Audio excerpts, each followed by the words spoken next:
Hello friends, welcome to அம்மா spicy kitchen.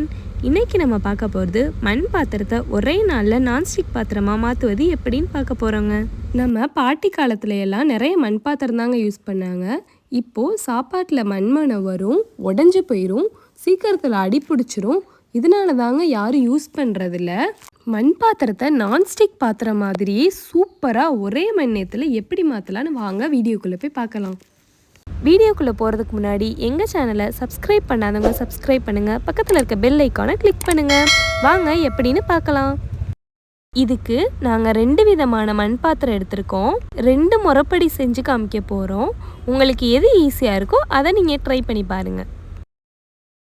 நாங்கள் ஒரு மீடியம் சைஸ் மண் சட்டியை அடுப்பில் வச்சுருக்கோங்க. அது மூழ்கிற அளவு தண்ணி ஊற்றிக்கிறணுங்க. ஃப்ளேமை மீடியமாகவே வச்சுக்கலாங்க. தீயை கூட்டி வச்சா மண்சட்டியில் கீறல் விழ நிறையவே வாய்ப்பு இருக்குங்க. இப்போ பாருங்கள், தண்ணி லேசாக சூடாக ஆரம்பிச்சிருச்சு. எல்லார் வீட்லேயுமே கண்டிப்பாக டீ தூள் இருக்கும். இதில் 4 டேபிள் ஸ்பூன் சேர்த்துக்கலாம். இடையில 2-3 தடவை நல்லா கிளறி விடுங்க.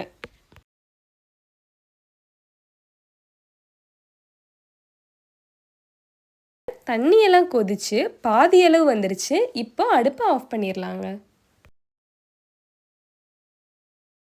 இனிமேல் இந்த தண்ணியை யூஸ் பண்ண முடியாது.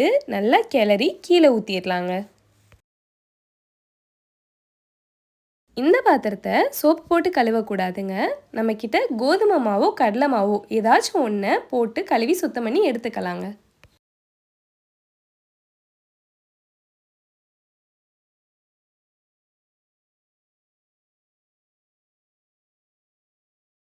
இந்த பாத்திரத்தில் எண்ணெயில் ப்ரஷ் தொட்டு எல்லா பக்கம் படுற மாதிரி நல்லா தேய்ச்சி விட்டுக்கலாம்.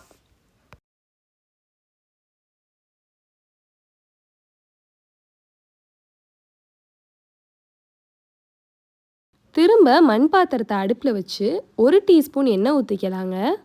1/4 கப் தேங்காய் துருவி வச்சுருக்கோங்க, அதை சேர்த்துக்கலாம்.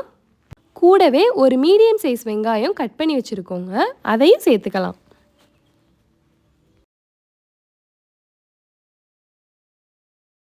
இதை நல்லா செவக்க வறுத்து எடுத்து வச்சிடலாங்க. ஏன் இப்படி செய்கிறோன்னா, மண்ணோட மனம் துகள் ஏதாச்சும் இருந்தால் இதோட சேர்ந்து போயிருங்க. அவ்வளோதாங்க, நம்ம மண் பாத்திரம் நான்ஸ்டிக் பாத்திரம் மாதிரியே மாறிடுச்சு.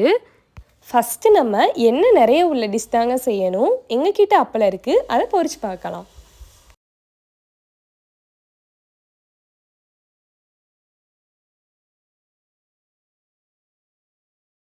இப்போது நம்ம பாத்திரம் சூப்பராக ரெடி ஆயிடுச்சுங்க. நான்ஸ்டிக் பாத்திரம் மாதிரியே முட்டை ஊற்றி காட்டுறேன், எப்படின்னு பாருங்கள்.